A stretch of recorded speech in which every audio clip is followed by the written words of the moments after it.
Matin.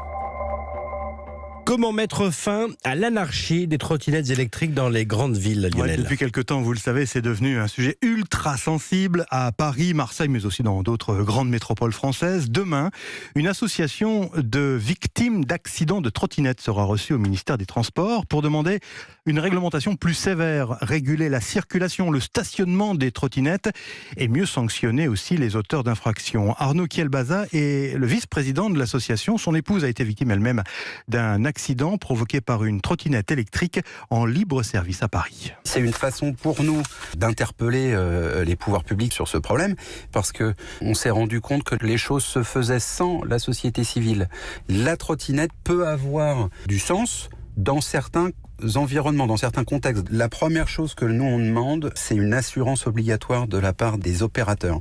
Ensuite, l'immatriculation des trottinettes, ça permettrait aux forces de l'ordre de verbaliser, surtout parce qu'aujourd'hui, les forces de l'ordre ne peuvent pas courir après les trottinettes qui sillonnent les trottoirs. On demande à ce que la base de données des utilisateurs, en fait, elle soit accessible au pouvoir public. Ça permettrait de savoir à un instant T qui est sur une trottinette à tel endroit. Mon épouse, par exemple, qui a été percutée sur un passage clouté, avec notre bébé de 7 semaines, le conducteur est parti et il est impossible de mettre la main dessus. On considère que la trottinette, c'est un objet enfantin, sans danger, inoffensif, et nous, on veut rappeler que c'est pas le cas.